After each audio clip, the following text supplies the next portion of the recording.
Halo semuanya, selamat datang di panduan visual kali ini. Nah, hari ini kita bakal ngebedah materi yang super penting, yaitu panduan menghadapi ancaman penipuan online di Indonesia. Maksud saya, di era digital sekarang, siapa sih yang nggak ngerasa was-was sama keamanan data dan uang kita di internet ya kan? Semuanya serba cepat, serba praktis, tapi masalahnya ancaman kejahatan juga ikut-ikutan cepat berevolusi.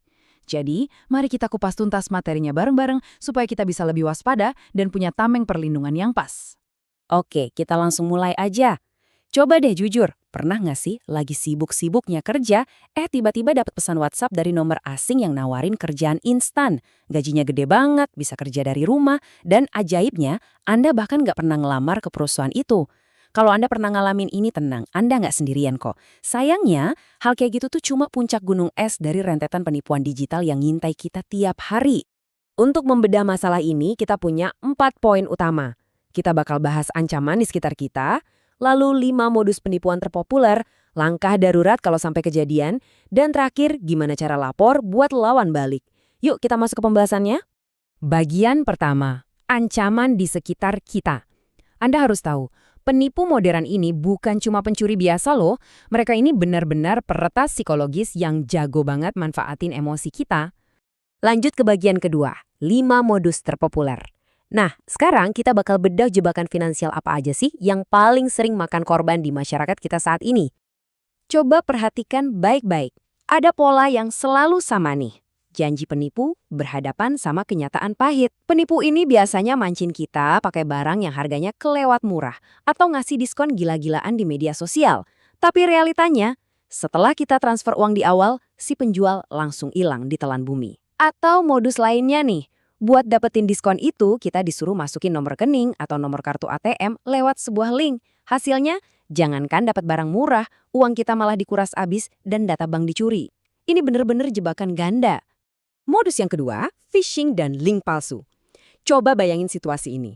Anda dapat pesan darurat yang kelihatannya resmi banget dari bank Anda. Isinya bilang rekening Anda bakal diblokir kalau nggak segera klik link konfirmasi. Nah, kepanikan ini sebenarnya senjata utama mereka. Begitu kita panik, klik link itu, lalu masukin username, password, atau kode OTP, itu ibaratnya kita lagi ngasih kunci berangkas kita sendiri ke si penipu secara sukarela.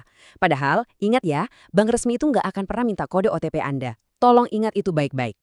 Masuk ke modus ketiga, penipuan tawaran kerja. Jujur aja, modus ini tuh kejam banget karena korbannya justru orang-orang yang lagi butuh-butuhnya pekerjaan. Tiba-tiba ada email atau chat WA masuk pakai logo perusahaan gede. Tawarannya instan tanpa tes yang ribet. Tapi tunggu dulu, disitulah jebakannya. Biasanya mereka bakal minta kita transfer sejumlah uang. Katanya sih buat biaya admin, beli seragam, atau ikut pelatihan dulu. Begitu uang ditransfer, udah bisa ditebak, mereka langsung kabur tanpa jejak. Korban yang tadinya butuh uang malah jadi makin rugi. Modus keempat, investasi bodong. Ini mainin psikologis kita yang paling dasar banget.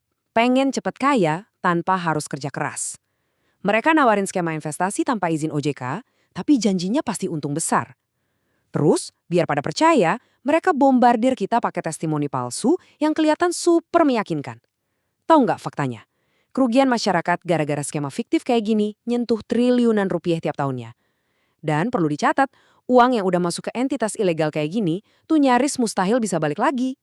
Dan yang kelima, wah ini marak banget. Pinjaman online ilegal atau pinjol ilegal. Di awal tawarannya emang bikin ngiler, katanya dana cepat cair, nggak perlu jaminan segala macam. Tapi lihat kenyataan mengerikannya. Anda bakal dicekik sama bunga yang nggak masuk akal, plus ancaman data pribadi disebar kalau telat bayar. Dan yang paling ngeri dari materi sumber kita ini, ada loh orang yang nggak pernah ngajuin pinjaman sama sekali, tiba-tiba ditagih. Ini bisa kejadian karena data mereka bocor dari internet atau gara-gara install aplikasi bodong. Ini bener-bener mimpi buruk. Oke, sekarang kita masuk ke bagian ketiga, langkah darurat pasca penipuan. Kalau sampai hal terburuk ini kejadian sama Anda, kuncinya cuma satu. Jangan panik. Kalau misalnya, amit-amit ya, Anda terlanjur jadi korban, tolong tarik nafas dalam-dalam, jangan panik. Dan yang paling penting, jangan pernah merasa malu atau nyalahin diri sendiri.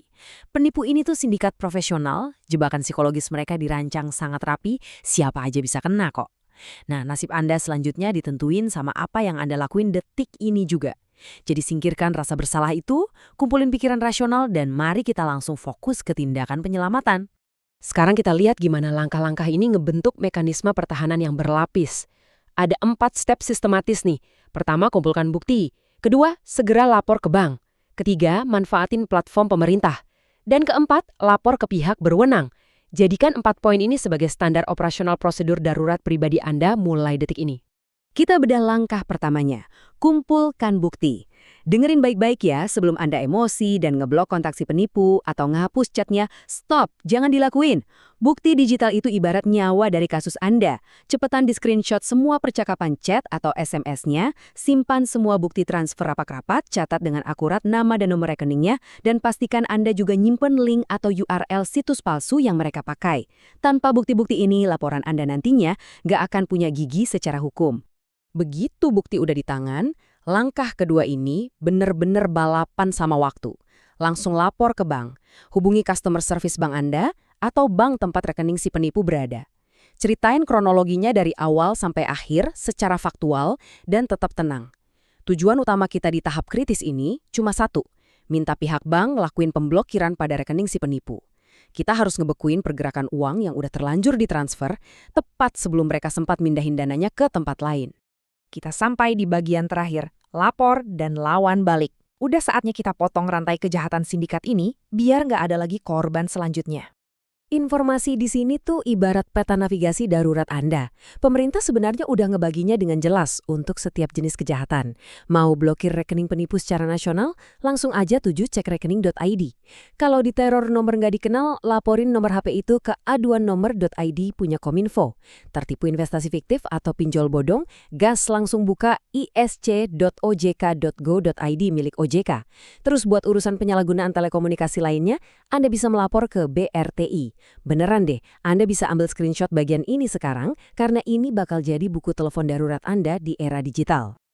Dan sebagai langkah pamungkas, pastikan Anda bikin laporan resmi. Buat kasus-kasus yang jelas butuh tindakan hukum kepolisian, bawa semua amunisi bukti yang udah Anda kumpulin tadi ke SPKT atau Sentra Pelayanan Kepolisian Terpadu di kantor polisi terdekat. Atau, pakai cara yang lebih gampang sekarang, lapor lewat Polri Super App langsung dari HP Anda. Dan kalau pengaduan Anda urusannya nyangkut instansi pemerintahan, portal lapor.go.id selalu standby buat nampung. Ingat ya, tindakan Anda melapor ini bukan sekedar buat dapetin uang Anda kembali, tapi buat ngasih data krusial ke penegak hukum supaya sindikat penipu ini bisa digulung habis. Jadi, dari semua penjelasan materi kita tadi, ini bawa kita ke sebuah refleksi yang sangat penting. Setelah kita ngelihat betapa manipulatif dan berbahayanya ekosistem penipuan online sekarang, pertanyaannya balik lagi ngarah ke kita sendiri. Di era digital yang serba terbuka ini, seberapa aman sih data pribadi yang udah Anda bagikan hari ini? Apakah tautan yang barusan Anda klik atau data formulir yang baru aja Anda isi itu benar-benar jatuh ke tangan yang aman? Ingat, kewaspadaan yang berlapis itu adalah pelindung mutlak kita. Yuk, kita jadi netizen yang lebih cerdas, lebih skeptis sama janji-janji instan, dan selalu waspada demi keamanan diri di dunia maya. Terima kasih sudah menyimak dan sampai jumpa di penjelasan materi berikutnya.